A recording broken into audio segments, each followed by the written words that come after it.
मेरे अजीज दोस्तों और बुजुर्गों, ये मजलिस इत्तेहादुल मुस्लिमीन के उम्मीदवारों के नाम मैंने आपके सामने रखा हूं। अब मजलिस इत्तेहादुल मुस्लिमीन के लिए क्या करना चाहती है। मजलिस इत्तेहादुल मुस्लिमीन इंशाअल्लाह हमारे अराकीन बल्दिया की कामयाबी के बाद भैंसा में एक मॉडर्न स्लॉटर हाउस की तामीर का काम शुरू करेगी इंशाअल्लाह ताला, ताकि हमारे कुरैश बिरादरी के लोग जिनका प्रोफेशन यही है और उनको एक अच्छे तरीके से वो अपना काम कर सकेंगे। मजलिस इत्तेहादुल मुस्लिमीन जंक्शन डेवलपमेंट करवाना चाहती है भैंसा में। टीपू सुल्तान चौक और छत्रपति शिवाजी महाराज चौक, मौलाना आजाद चौक और स्वामी विवेकानंदा चौक को, इन जंक्शंस को डेवलप किया जाएगा। अंडरग्राउंड ड्रेनेज सिस्टम बनाया जाएगा। स्किल डेवलपमेंट का एक सेंटर और लाइब्रेरी बनाई जाएगी। इंदिरा हाउसेस को मंजूरी दी जाएगी। रोड और ड्रेन का इंतजाम स्लम एरियाज में किया जाएगा। शादी खाने का काम कुंटा एरिया में मुकम्मल होगा और बुद्धा विहार में कम्युनिटी हॉल बनाया जाएगा, जो वार्ड नंबर 6, 7 और 13 के लिए फायदेमंद रहेगा। और पेंशन, रेशन कार्ड और गैस के सिलेंडर का भी इंतजाम करवाया जाएगा। और दूसरी यह कि एक स्पेशल फंड पूरे वार्ड्स और स्लम एरियाज के लिए और खास तौर से हमारे दलित के वार्ड्स में, कम्युनिटी वार्ड्स में यहां पर स्पेशल फंड से काम करवाया जाएगा। तीसरा ये कि पिछले 10 साल में भैंसा में जो तरक्याती काम अंजाम दिए गए वो है कि ओवैसी नगर और दूसरे सब इलाकों में 25 करोड़ की रोडें डाली गई। ड्रेन और स्टॉर्म वाटर ड्रेन तमाम वार्ड्स में भैंसा के 15 करोड़ की लागत से काम करवाया गया। मिशन भगीरथा के तहत वार्ड्स में पानी के टैंक बनाए गए। 4 टैंक 50 लाख लीटर की कैपेसिटी और उसकी कुल लागत थी 40 करोड़ रुपये। Central lighting pole, high mast light लगाया गया 15 करोड़ की लागत से। डिवाइडर और जंक्शन बनाए गए 15 करोड़ की लागत से। 250 सीसीटीवी कैमरे लगाए गए। पुलिस स्टेशन में कंट्रोल रूम बनाया गया 5 करोड़ बल्दिया के फंड से। आसरा पेंशन 14,000 पूरे वार्ड्स में दिए गए। एससी कॉम्प्लेक्स मेन रोड पर 20 दुकानें हमारे दलित भाइयों के लिए, बेरोजगार बच्चों को दिया गया। अंबेडकर स्टैचू जो बस स्टैंड पर था उसके लिए जमीन दी गई और Ambedkar statue Siddharthnagar ward number 13 में काम हुआ। एक बीफ मार्केट बनाई गई 50 लाख की लागत से और कुंटा एरिया में ओवैसी नगर में ड्रेन बनाया गया 3 करोड़ की लागत से। बैतुल खला 3000 लैट्रिन बैतुल खला की मंजूरी दी गई और एक की लागत थी 3,60,000 रुपये। कब्रस्तान और वैकुंठा दामन का तमाम समुदायों का, मुसलमान का, हिंदू का, दलित का बनाया गया 3 करोड़ की लागत से।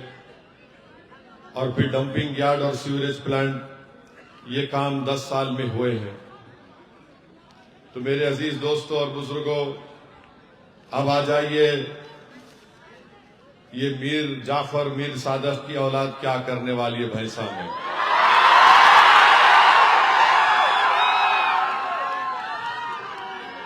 एक बात याद रखिए आप, इस मुल्क को आजादी जब जंग लड़ी जा रही थी ना, तो जब जंग अंग्रेजों से लड़ी जा रही थी तो आरएसएस के लोग इस जंग में हिस्सा नहीं लिए। आरएसएस के लोग इस जंग में हिस्सा नहीं लिए। भाई देखो, जरा खामोश सुनो, जरा अहम बात है। मैं बहुत दूर से फिर के आ रहा हूं, जावेद साहब के हस्ते आया मैं। आप जरा आराम से बैठो। हाँ, अरे तुम ठहरो जी, तुम भी तुम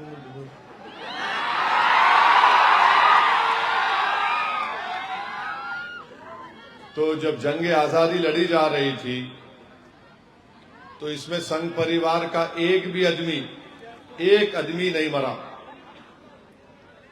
आरएसएस का एक भी आदमी जंग आजादी में अंग्रेजों की गोलियों से नहीं मरा। एक भी आदमी का सर नहीं फूटा। इनके जो आरएसएस के बानी थे हेगडेवर, उन्होंने जरूर एक मर्तबा जेल को गए। और क्यों गए जेल को? खिलाफत मूवमेंट में जब मुसलमान तकरीर कर रहे थे महात्मा गांधी के साथ, तो खिलाफत मूवमेंट में हेगडेवर साथ थे। जब जेल को गए उन्होंने, और जेल जाने के बाद महात्मा गांधी ने कहा कि हम बेल नहीं लेंगे, तो हेगडेवर बोले अम्मा नहीं रहता, जेल में निकलना है। उन्होंने वकील को रखे, नहीं हुई बेल। और जब हेगडेवर जेल को गए थे, उनका वजन कम था। जब जेल से बाहर निकले तो वजन बढ़ गया उनका, कपड़े टाइट हो गए थे, आ रहे नहीं थे उनको। अंदर जेलर से मिलके गपागप अच्छा खा रहे थे। कोई एक मिसाल आरएसएस नहीं दे सकती कि अंग्रेजों की गुलामी से इस मुल्क को छुटकारा दिलाने के लिए उनके किसी एक आरएसएस के शाखा के मेंबर ने अपनी जान गंवाई या फिर उन्होंने कुछ काम किया। ये ऐसे बांकड़े पहलवान हैं। ये दूसरा ये कि अभी हम सुने हमारे वजीर आजम तकरीर में बोले कि सोमनाथ की मंदिर को जो लोग लूटे वो आज भी भारत में है, यानी उनका इशारा हमारे तरफ था। मगर मोदी जी को ये नहीं मालूम कि हम पूरों का पढ़ के आते।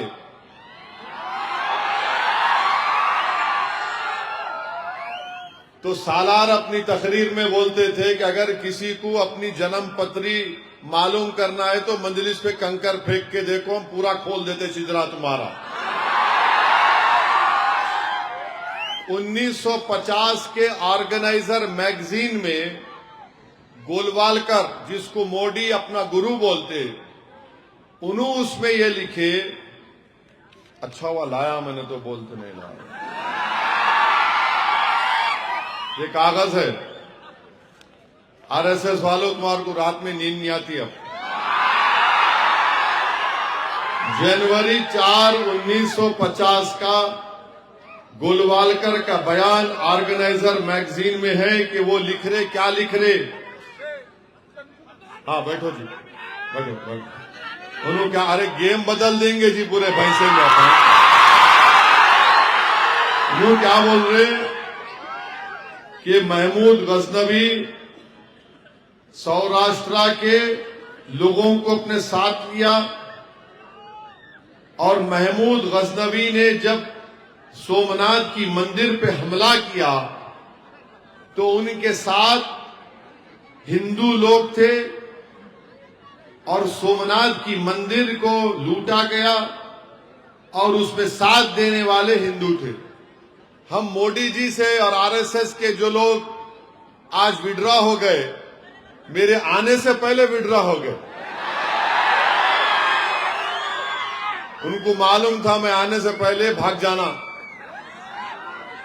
तो अब ये सच है या झूठ है, बोलो? ये सच है। आरएसएस वालों, गोलवालकर ये बात कह रहे हैं।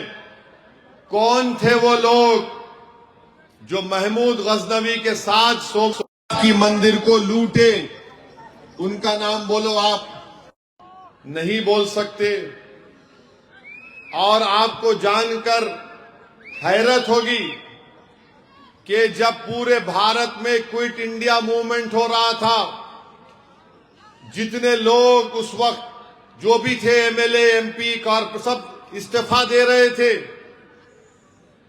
कौन मोहम्मद अली जिन्ना के साथ हुकूमत बनाया? कौन थे?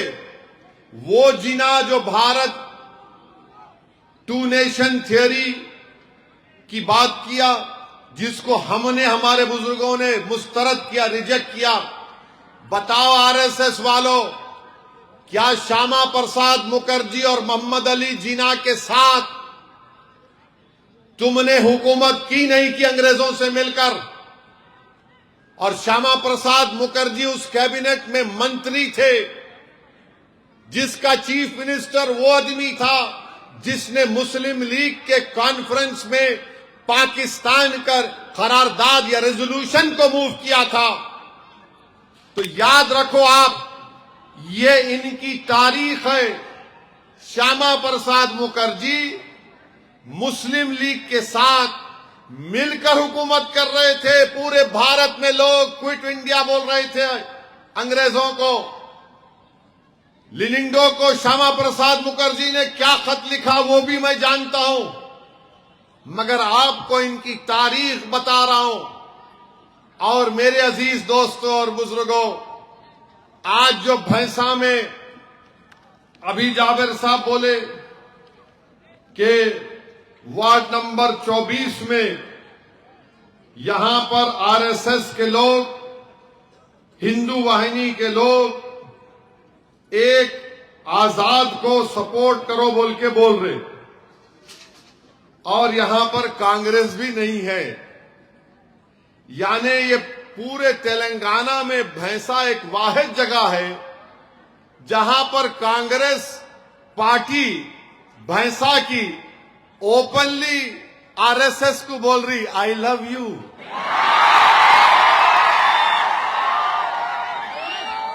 क्या मोहब्बत है रे तुम लोगों की? हम तो जानते अंदर से थी, आज जबान पे आई गई। तो ये मिलके यहां पे काम कर रहे। और फिर भैंसा में 26 वार्ड है। बीजेपी कितने लड़ रही? 12 लड़। कितने लड़ रही बीजेपी? 12 लड़ रहे। बास जगह पे तो बीजेपी कांग्रेस मिलके एमआईएम से लड़ रहे हैं। वार्ड नंबर 15 में यहां पर अपना कैंडिडेट बीजेपी विड्रॉ कर लेती है और बोलती है कि कांग्रेस के कैंडिडेट को वोट दे दो। वार्ड नंबर 22 में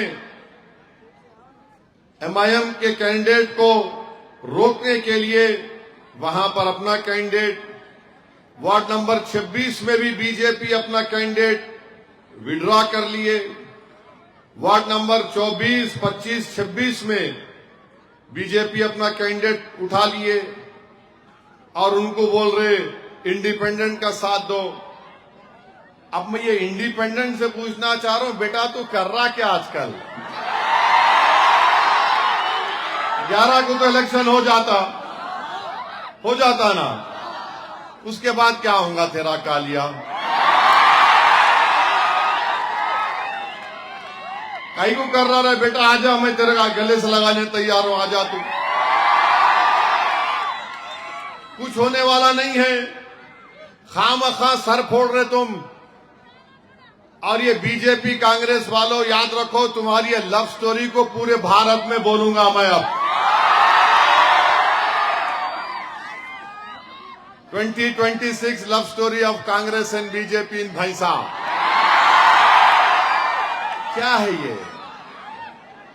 एक जाबिर चेयरमैन नहीं बनना, पूरे एक हो गए मनो मनो मकटी।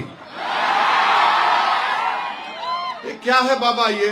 ये सेकुलरिज्म है। अच्छा, आपको मालूम कांग्रेस का कांग्रेस पार्टी का रेजोल्यूशन है। मेरे ख्याल से लाहौर में एक रेजोल्यूशन हुआ था आजादी से पहले, जिसमें कांग्रेस पार्टी वर्किंग कमेटी का रेजोल्यूशन ये बोलता है कि कोई कांग्रेसी आरएसएस का मेंबर नहीं बन सकता। मैं पूछना चाह रहा हूं, तुम किस बुनियाद पर यहां पर बीजेपी से हाथ मिला के इलेक्शन लड़ रहे?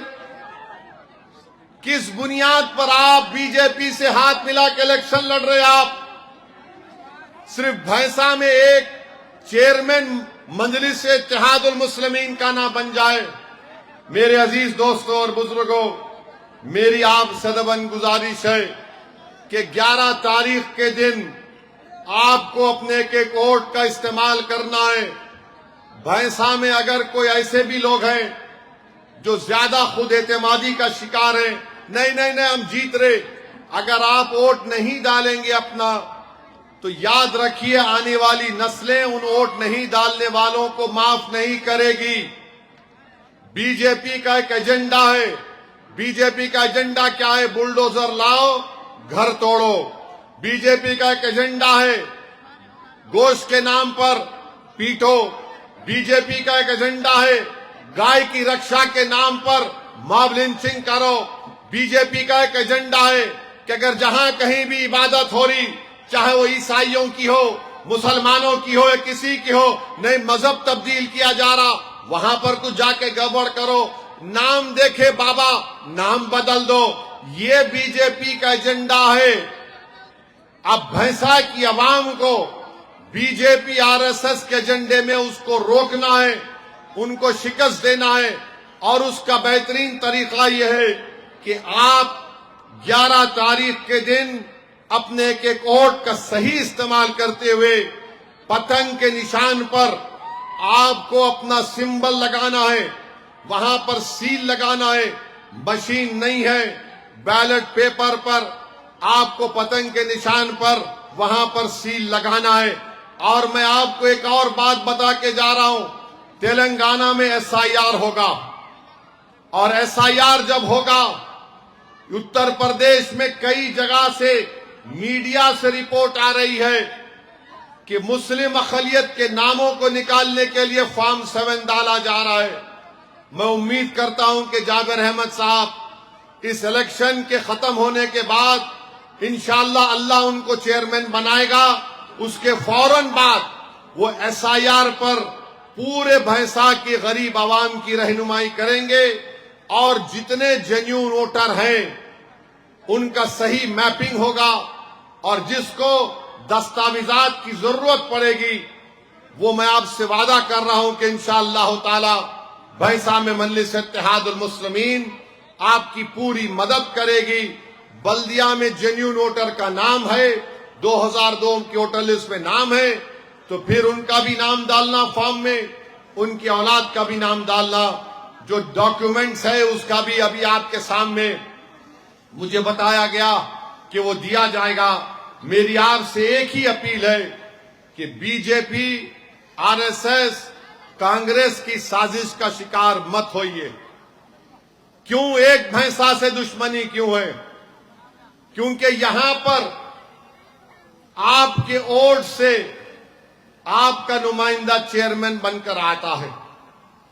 दुश्मनी क्यों है, नफरत क्यों है? क्योंकि डेवलपमेंट के काम करवाए गए, सुकून और राहत की जिंदगी का इंतजाम मजलिस इत्तेहादुल मुस्लिमीन ने यहां पर मुहैया करने की कोशिश की। हमने बीजेपी और फिरका परस्ती के एजेंडे को यहां पर नाफिज होने नहीं दिया। मजलिस कभी किसी मजहब के खिलाफ थी, ना कभी रहेगी। मजलिस ना हिंदू भाई बहन के खिलाफ थी, मजलिस ना किसी दलित के खिलाफ थी, मजलिस ना किसी बैकवर्ड क्लास के खिलाफ थी, ना ईसाई ना सिख किसके खिलाफ नहीं है, ना रहेगी। मगर हम मसावात और हुकूक और हिस्सेदारी की बात करते हैं। हम फिरका परस्ती के ताकतों को कमजोर करने का प्रोग्राम लेकर आगे बढ़े हैं। तो मेरी आप सदबन गुजारिश है कि ये आपका शहर है, और पूरे भैंसे की मिसाल सिर्फ तेलंगाना आंध्र प्रदेश में नहीं, पूरे मुल्क में दी जाती है कि आखिर ये कैसे लोग हैं भैंसा के, जिनका इत्तेहाद एक किले की ताकतवर दीवारों से ज्यादा ताकतवर है।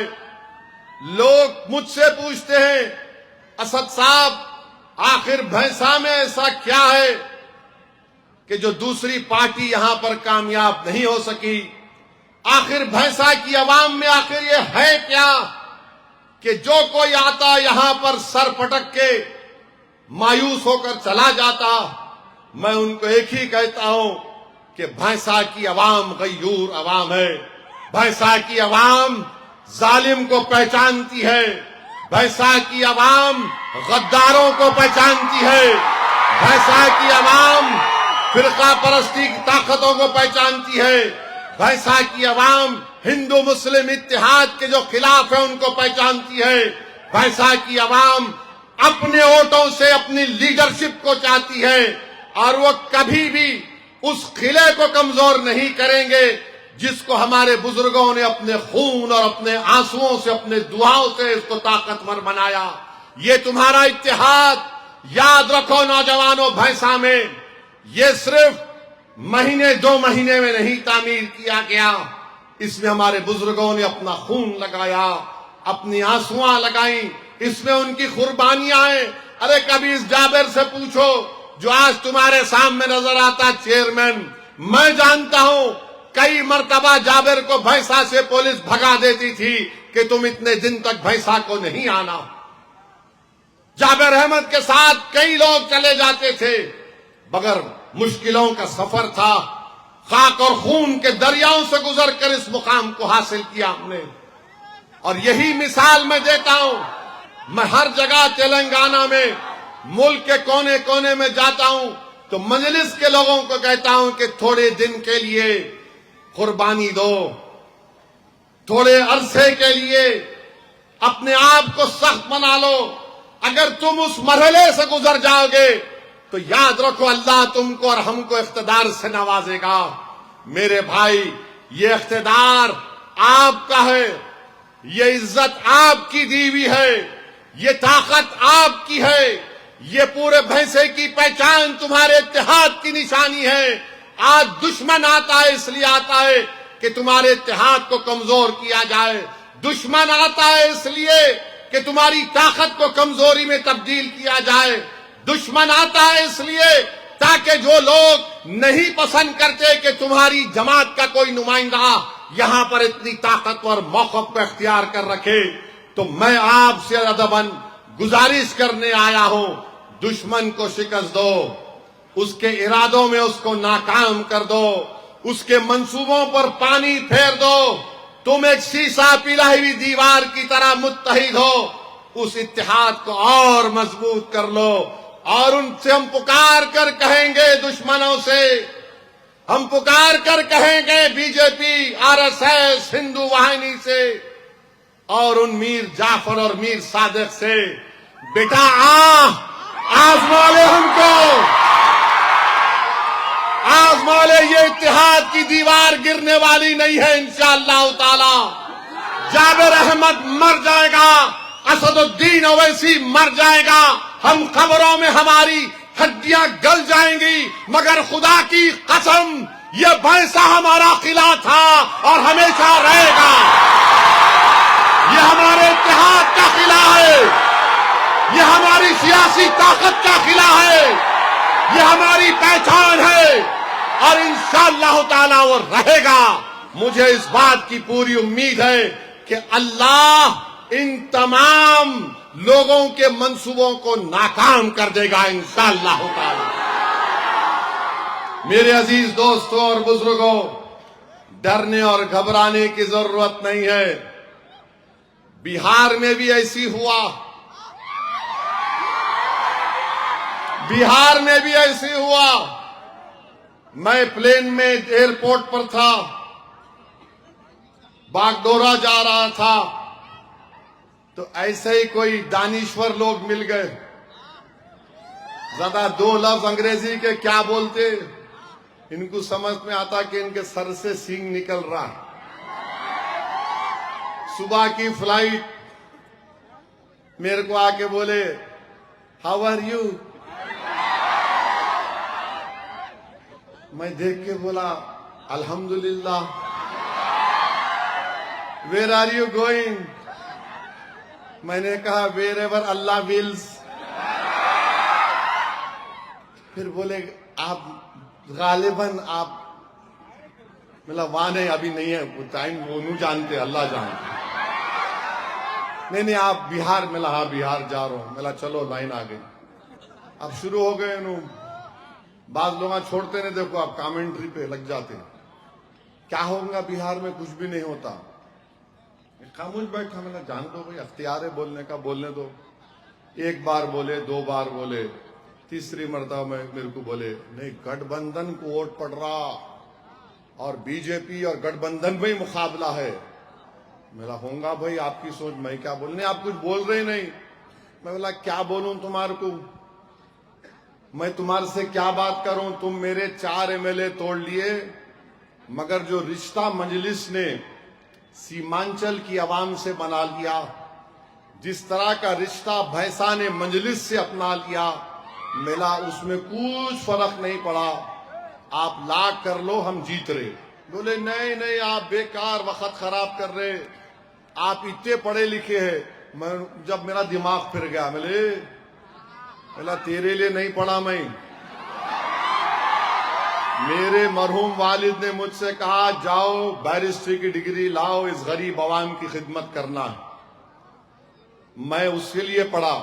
मिला तेरी मुंह से तारीफ सुनने के लिए नहीं डिग्री लिया मैं। मिला आप ज्यादा बात नहीं करना, प्लेन में कुर्सी में बैठो, प्लेन उड़ेगा, प्लेन लैंड करेगा, हम जाके जीतेंगे। और तुम्हारे पूरे जो तुम जो बातें कर रहे ना, पूरे के पूरे नहीं बोलता मैं यूं, अरे ऐसा बात कर रहे, अरे मिला सुबह सुबह तुम क्या लगा लिए बाबा। वहां गए बिहार में सब ऐसी बोलो नहीं, हैदराबाद की बिरयानी नहीं पकती, कुछ नहीं है यहाँ पे गठबंधन, यहाँ पे वो सरकार बदलना है। बीजेपी वाले बोल रहे कुछ नहीं होगा, ओवैसी खत्म, जनाजा निकल गया। हम 1 दिन 2 दिन सुने, आखिर में बोला सुनो, यहां पर इंशाअल्लाह ताला मजलिस जीतेगी और ऐसी जीत हासिल करेंगी कि हम गेम बदल देंगे इंशाअल्लाह ताला, पूरा गेम बदल देंगे। तो आपको भी 11 तारीख को बीजेपी, कांग्रेस, आरएसएस, हिंदू वाहिनी, ये मीर जाफर, मीर सादिक का गेम बदलेंगे। तो जोर से बोलो 11 के दिन गेम बदल देंगे, गेम बदल देंगे। अब नियाती रात में नींद लोगों को, अब नियाती किसको बुलाते बुला लो। अमित शाह सुना 8 तारीख को आ रहे, निर्मल को, उनको बुला लो, यहां पे कुछ भी नहीं होने वाला है, कुछ नहीं होने वाला है। आप देखो ये कैसे लोग हैं, नहीं इनको इंडिपेंडेंट को सपोर्ट करेंगे, उनको वो करेंगे, कुछ भी नहीं होने वाला है। ये पूरे के पूरे इंशाअल्लाह ताला अपनी जमानतों को अल्लाह जब्त करवाएगा इन लोगों की। और मैं नौजवानों को बता रहा हूं, मैं बचपने से अपने मरहूम वालिद के साथ, जब मेरी उम्र 12 या 13 साल की होगी, हम लोग भैंसा को आ रहे, कभी आते थे तो कभी जाबिर साहब या तो जेल में मिलते थे या फिर मालूम होता कि शहर बदर कर दिए गए। वो डाक बंगला शायद आज भी है, वो डाक बंगला आज भी है मेरे भाई। मैं आपको बात कर रहा हूं, 40 साल के ऊपर की बात कर रहा हूं। मैंने अपनी आंखों से देखा कि मेरे मरहूम वालिद, मेरे कायद, लाइट बंद हो जाती थी तो चद्दर लाकर उस डाक बंगले के, बड़ा चबूतरा भी है नहीं मालूम मेरे को, उस चबूतरे पे कायद चादर बिछाकर सो जाते थे, क्योंकि हम आदी नहीं थे। मैं देखता था कि मजलिस के रहमत हुसैन जैदी मरूम, अल्लाह उनकी मग़फ़िरत करे, और मोहतरम अहमद पाशा कादरी साहब सालार के साथ जाते थे। मेरे भाई ये मुश्किलों का सफर था, तब जाकर ये सब मुकाम हासिल हुआ। और आज जितने लोग इलेक्शन लड़ रहे, मैं इन सब से बोल रहा हूं, खबरदार, तुम मंजलिस से बढ़ के नहीं है, याद रखो। और तुमको याद रखना है, तुम जीतना आसान है, वफादारी करना बहुत बड़ा मुश्किल काम है। वफादार रहो जमात के। मैं वो जमाना भी मुझे याद है कि निर्मल के बाद जो गांव मिलता था, कई किलोमीटर तक कोई होटल नहीं, आरमूर तक कोई होटल नहीं थी। मुझे अच्छी तरह याद है, सालार की जीप में मैंने अपनी आंखों से और अपने कानों से सुना कि किसी जगह पर अगर जीप में पेट्रोल डालने के लिए रुकते तो रहमत हुसैन जैदी साहब और अहमद पाशा कादरी साहब सालार को पेट्रोल पंप से ले जाकर होटल पे रोक के हल्लू ये लोग टहलने जाते थे सिगरेट पीने के लिए। और अगर उस दुकान पर कोई एक मुसलमान मिल जाता तो उसको बोलते, भाई मंजलिस को मनाओ, मंजलिस की रुकने साजी करो, मंजलिस को, पार्टी को मनाओ। देखो हमारे कायद सालार आए। वो बेचारा शख्स दौड़ के आकर मिलते थे सालार से। मेरे भाई ऐसा कर करके पूरे तेलंगाना में मजलिस इत्तेहादुल मुस्लिमीन को सालार मिल्लत ने, रहमत हुसैन जैदी ने, शेख मोहम्मद अख्तर ने, सैयद अहमद पाशा कादरी ने, इन लोगों ने बहुत नुमाया रोल अदा किया। आज कोई इस दुनिया में नहीं है। आज पाशा चले गए। मैं आपको बताऊं कि मैंने मजलिस इत्तेहादुल मुस्लिमीन ने अपने शरीक मोतमद को खोया है, मगर मैं एक ऐसे शख्स से महरूम हो गया जो मजलिस के उस दौर को भी देखा था जब लोग सिर्फ साइकिल या मोटरसाइकिल पर दारुस सलाम को आते थे। मैं ऐसे शख्स से महरूम हो गया उसके तजुर्बे से जिसने अब्दुल वाहिद ओवैसी को देखा, सालार के साथ जेल को गए, मुश्किलात उठाई। बिदर के 16 सुतून की मस्जिद में अहमद पाशा कादरी 3 या 4 महीने से ज्यादा जेल में थे। मेरे भाई, हम अपने बुजुर्गों की कुर्बानियों के नतीजे से अल्लाह ने हमको इस मुकाम को अता किया। वैसे के नौजवानों, अब तुम्हारी बारी है कि तुमको अपने मजबूत खंदों पर इस जमात को लेकर आगे बढ़ना है। नहीं मालूम मेरी जिंदगी का चिराग कब बुझ जाए, अल्लाह जानता है, मगर मेरी एक ही ख्वाहिश है। मैं हमेशा अल्लाह से दुआ करता हूं कि रब्बे करीम, हक तो यह है कि हक अदा ना हो सका, तूने बेशुमार नेमतों से मुझे नवाजा। अल्लाह, मेरी आंख बंद होने से पहले मेरी एक ही ख्वाहिश यह है कि हिंदुस्तान के कोने कोने में भैंसे की तरह इत्तेहाद पैदा हो जाए। मेरी एक ही दुआ है कि जिस तरह कौम की तड़प यहाँ के बच्चों में है, यहाँ के बुजुर्गों में है और खास तौर से यहाँ की माओं में है, उस तरह का धड़कता हुआ दिल अल्लाह उनको दे दे। और मुझे यकीन है कि इंशाअल्लाह ताला वो दिन आएगा।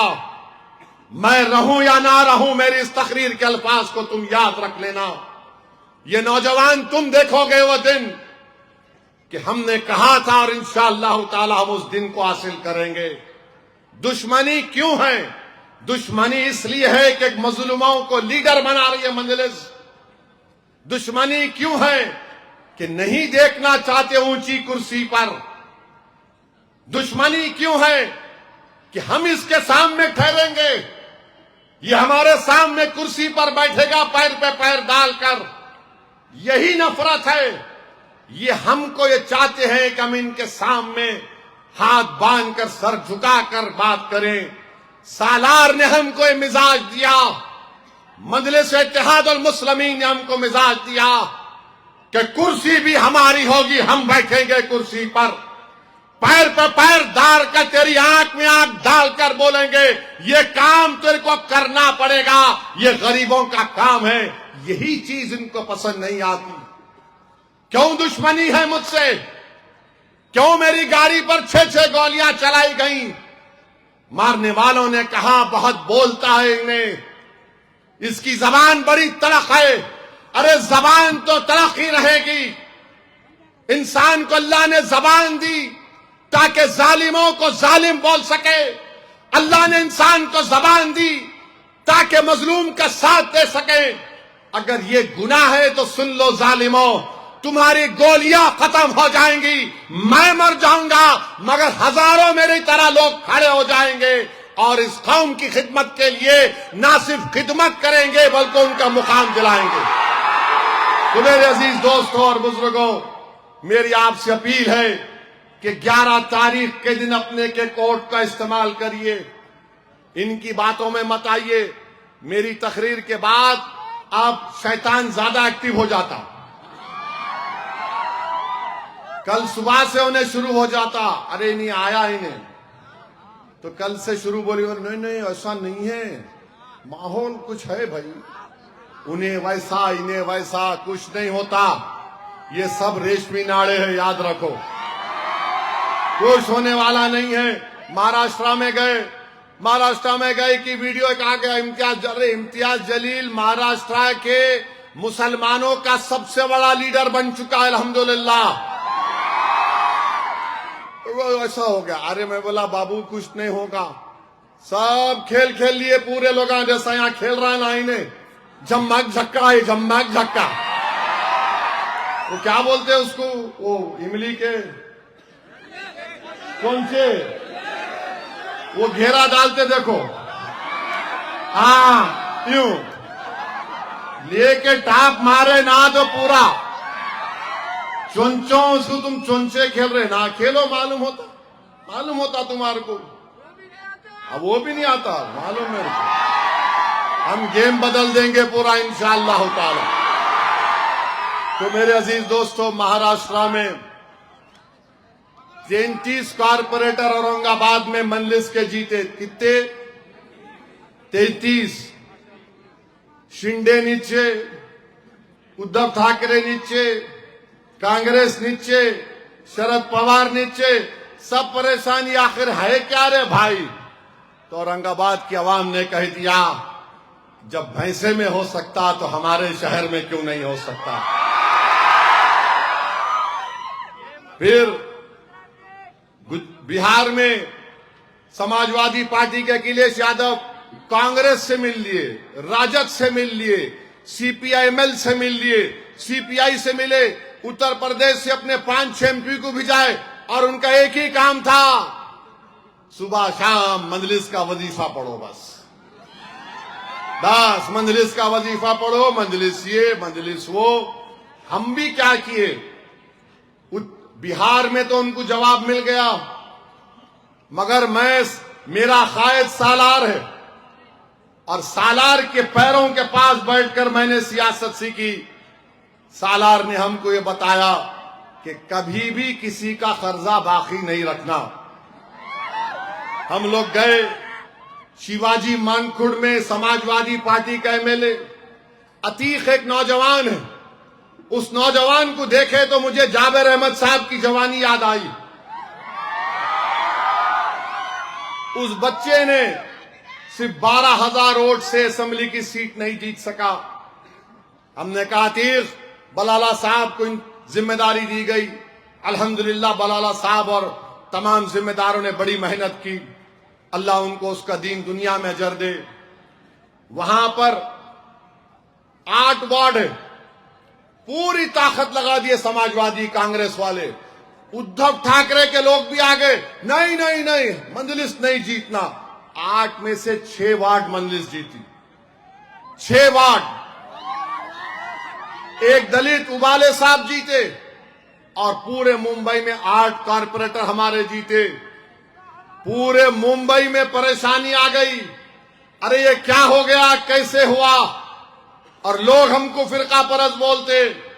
हैदराबाद को मेरे पास आए, वो 8 कारपोरेटर आकर बोले कि साहब किसको फ्लो लीडर बनाना हम मुंबई की बल्दिया में। मैंने कहा मेरा दिल बोलता है ये दलित नौजवान है, उबाले साहब को लीडर बनाओ। आज मुंबई की बल्दिया में अगर कोई लीडर है मजलिस इत्तेहादुल मुस्लिमीन का, तो उसका नाम उबाले है, जो दलित है, दलित लीडर है। बोलो अब तुम क्या बोलते इसको।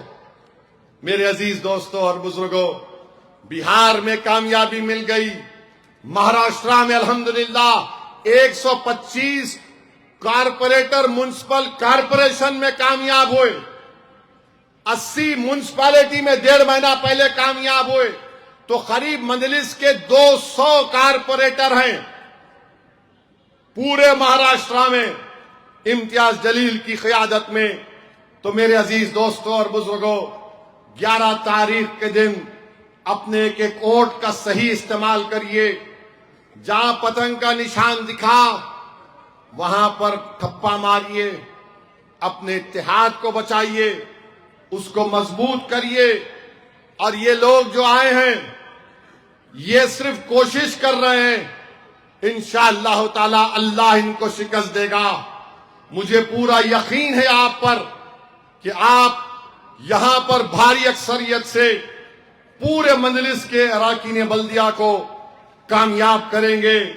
और मुझे जानकर बड़ी खुशी हुई कि 3 ऐसे वार्ड हैं ओपन कैटेगरी के हैं, खवातीन के लिए महफूज हैं।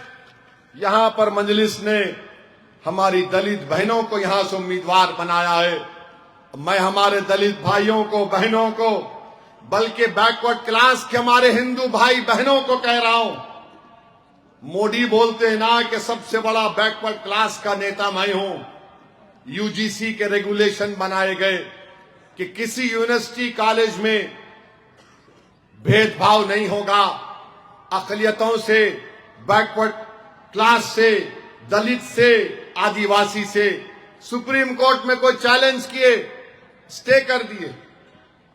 ये ऐसी हुकूमत है जो सुप्रीम कोर्ट को ये नहीं बता सकी कि रोहित वेमुला को क्यों मौत हुई थी। रोहित वेमुला की हैदराबाद सेंट्रल यूनिवर्सिटी में, महाराष्ट्र में एक मुसलमान डॉक्टर बच्ची आदिवासी थी, उसकी मौत क्यों हुई। हमारे बैकवर्ड क्लास के भाइयों से कह रहा हूं, तुम मुझसे नफरत करो, मुझे कोई इसकी फिक्र नहीं है, मगर कभी ये तो पूछ लो मोदी से कि जो रेगुलेशन बनाया गया था इंसाफ के लिए, सुप्रीम कोर्ट ने उसको स्टे क्यों दिया। अरे कभी चश्मा उतार कर देखो हमारी नफरत का, तो तुमको अंदाजा होगा कि हमारा दिल तुम्हारे लिए धड़कता है। मगर अगर तुम नफरत का चश्मा लगाकर देखोगे तो फिर उसका इलाज मेरे पास नहीं है। मेरे भाई, ये मैं आरएसएस बीजेपी के लोगों से पूछना चाह रहा हूं, ट्रंप हमको बोलता है, वो गोरी चमड़ी वाला, कि भारत ऑयल तेल किससे खरीदेगा। ट्रंप बोल दिया मोदी को रशिया से मत खरीदो, मोदी बोल दिया यस सर। ट्रंप बोल दिया वेनेजुएला से खरीदो, ओके सर। चाइना ने 80% हथियार वो जालिम पाकिस्तान को दिया, अब मोदी बोल रहे चाइना को रेड कारपेट आओ, पैसा लगाओ। भारत का चीफ ऑफ आर्मी स्टाफ किताब लिखा, उस किताब के इख्तिसाबात एक कैरेवन मैगजीन में छापे गए, जिसमें चीफ ऑफ आर्मी लिख रहा है कि मुझे इत्तला मिली कि लद्दाख में चीन के टैंक आ रहे हैं, मैं क्या करूं। मोदी को बोले, डिफेंस मिनिस्टर को बोले, एनएसए को बोले, जितने बड़े बड़े लोग पुरों को बोले, अरे आ गए, आ रहे हैं, आ रहे हैं। तो मोदी की तरफ से क्या जवाब आया, जो उचित है वही करो। हाँ बोलो, यहां बड़े डराते हमारे को। अबे वहां पे क्या हुआ, मोदी जी बोले जो उचित है वो करो। ये क्या बात हुई, ये क्या बात हुई बताओ आप, जो उचित है वो करो। अरे बोलना था मार के उखाड़ के भगाओ उन लोगों को। बल्कि मोदी जी तो मिलिट्री के ऑपरेशन में एक्सपर्ट है, मालूम आपको, याद है, याद है, किसको याद है, फैजुल्ला तुमको को याद है नहीं? फैजुल्ला हंसे तो कितना अच्छा दिखते जी।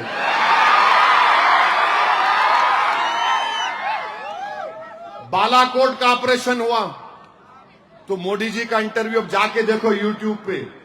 मोदी जी बोल रहे फौज ने मुझसे पूछा, मैंने कहा बादल है, बादलों का सहारा लेकर पाकिस्तान पर सर्जिकल स्ट्राइक कर दो। मोदी जी बादल को देख के बोले हमला कर दो।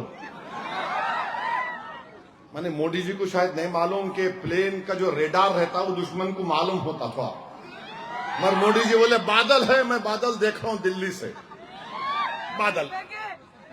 अरे जब आप बादल देख के बालाकोट का स्ट्राइक करो बोले, यहां पे आप क्या बोल दिए, जो उचित है वो करो। मेरे दोस्त जो मंदलिस की दुश्मनी में काम कर रहे हैं, भारत के लिए जो उचित होगा वो करना पड़ेगा। भारत की एक एक इंच जमीन हमारे लिए कीमती है। नेताजी सुभाष चंद्र बोस ने, हैदराबाद के मौलवी अलाउद्दीन ने अपनी जानों की कुर्बानी इसलिए नहीं दी कि हमारी एक इंच जमीन पर कोई चीनी या पाकिस्तानी कब्जा करने की नजर उठाकर देखें। बताओ 56 इंच का सीना बोलने वालों, अब बोलो, अब बोलो। अब कुछ नहीं बोलेंगे, मैं नहीं बोल रहा हूं, वो जनरल साहब बोले। मेरे पे आके कल केस नहीं बुक करना, मेरी तकरीर के बाद जाके नहीं बोलना वो आए थे भड़काऊ भाषण दे के गए। अरे कैरेवन मैगजीन में जनरल के नाम के साथ लिखा गया, अगर तुमको तकलीफ है उनसे जाके पूछो, मगर उस पे भी कोई जवाब नहीं देंगे। मेरे भाई जो राष्ट्रवाद की बात करते हैं, ट्रंप बोल रहा कि हम ईरान में गवादार पोर्ट नहीं बनाना। क्यों नहीं बनाना? अगर हम वो पोर्ट बनाएंगे तो ईरान से अफगानिस्तान में जाएंगे हम, फिर ताजिकिस्तान, उज्बेकिस्तान, तुर्कमेनिस्तान में, कजाकिस्तान में हम जाएंगे। भारत की ताकत और इन्फ्लुएंस को बढ़ाना है। ट्रंप बोला नो गवादार पोर्ट। मोदी जी बोले आपका हुक्म आका। और वही ट्रंप चाइना को नहीं बोलता कि ग्वादार पोर्ट नहीं बनाना, ये छाबार ये जो चाइना बना रहा है पोर्ट वहां पे पाकिस्तान में, वहां पर नहीं बोलते, हमको बोलते हैं कि वहां पर आप अपना पोर्ट मत बनाइए। चीन, पाकिस्तान हमारी जमीन पर अक्साई चीन जो भारत का हिस्सा, वहां से पैसा लगाकर वो ग्वादार पोर्ट पर बना रहा है। हमको बोल रहे छाबार पोर्ट आप नहीं बनाना। अरे क्या फॉरेन पॉलिसी है? अरे हम तो 200 साल के अंग्रेजों की गुलामी को छुटकारा दिलाए कि गोरी चमड़ी वाला हमको आदर ना दे। आज ट्रंप बोल रहा है कि 500 बिलियन का ट्रेड होगा, यानी भारत से जो सामान जाएगा एक्सपोर्ट से 18% टैरिफ, अमेरिका से जो आएगा उस पर 0%। ये क्या इंसाफ है बताओ आप? ये मैं नहीं कह रहा हूं, ट्रंप की व्हाइट हाउस की प्रेस सेक्रेटरी का वीडियो है। बोलो बीजेपी आरएसएस वालों, ये तुम्हारी देशभक्ति है कि गौरी चमड़ी वाला बोलेगा कि हम तेल किससे खरीदना, कल गौरी चमड़ी वाला बोलेगा कि सांस कब लो, सांस कब मत लो। अरे राष्ट्रवाद का मतलब यह है कि जो भारत का हुक्मरान होगा वो किसी माइकल लाल को नहीं सुनना चाहिए। तो खैर मेरे अजीज दोस्तों और बुजुर्गों, 11 तारीख को मेरी आपसे अपील है कि भैंसे की पूरे आसमानों पर सिर्फ पतंग नजर आना चाहिए और पोलिंग बूथ में खाली आवाज आना ठपाठप ठपाठप ठपाठप ठपाठप ठपाठप ठपाठप, और पोलिंग बूथ में एक ही आवाज आना, आज खाली पतंग पतंग पतंग पतंग, बाकी सब। और हम कैसा डालना पतंग को? शादी में से डाल के। कैसा एक्शन? 1 2 3